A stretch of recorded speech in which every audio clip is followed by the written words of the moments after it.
السلام عليكم ورحمة الله، كي دايرين؟ لاباس عليكم؟ مرحبا بكم عندي في القناة.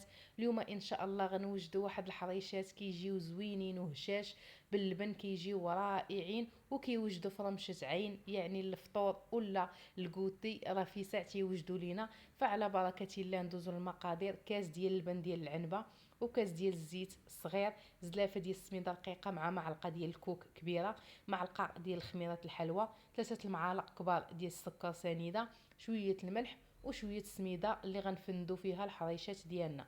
كناخذوا اناء كيف ما كتشوفوا، كنوضعوا فيه السميده مع الكوك ومع شويه الملحه مع السنيده والخميره، وكنحركوا هاد المكونات ديالنا كاملين، كنحركوهم مزيان قبل ما كنضيفوا ليهم الزيت بهالطريقه هذه.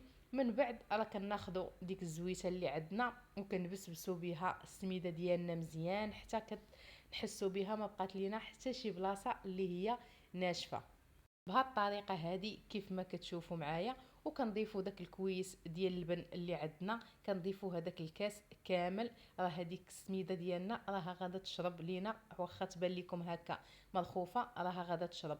كنحاولوا ما نخلطوهاش بزاف، يعني كنخلطوها غير بالاصابع وكنخليوها على جنب ترتاح.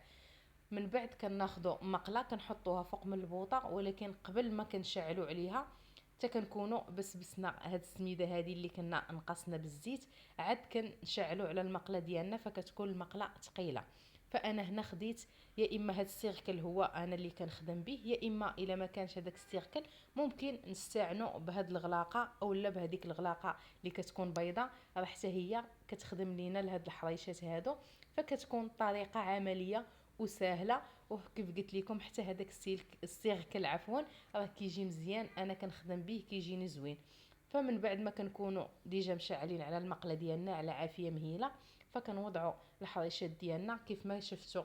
ملي وضعتها بالغلاقه دغا تحطات ما لصقات ما والو، وبالسيركل نفس الشيء ما كتلصق معانا ما والو. فكنحاولوا نحطوها ونقادوها بهذا الشكل هذا بهذه الطريقه هكا. انا عاودت معكم واحده اخرى باش تشوفوها. كنحاولوا نوركوا عليها من الفوق باش نقادوها وباش ما تجيناش الحريشات ديالنا ما يجيوناش غلاظ. فكنستمر هكا حتى كنكمل الحريشات ديالي كاملين، كنوضعهم في المقله.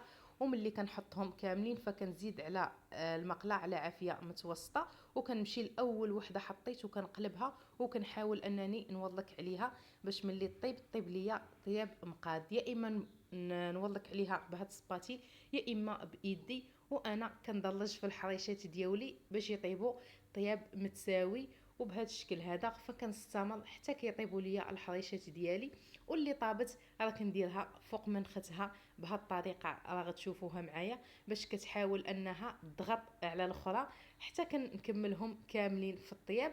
وبالنسبه للتنسام ديال الحريشات ديالنا اولا باش نخلطوهم، ممكن نخلطوهم بالليمون اولا بالحليب اولا حتى بالماء، راهم كيجيو زوينين ونسموهم باش ما بغينا. فهذا هو الشكل النهائي ديال الحريشات ديالنا، كيجيو خفاف وظراف وكيوجدوا فرمشة عين. فبالصحه والراحه وشهيه طيبه. ونتمنى ما تنساونيش من لايكاتكم وتشجيعاتكم وتفعيل الجرس باش دائما يوصلكم كل جديد بحول الله.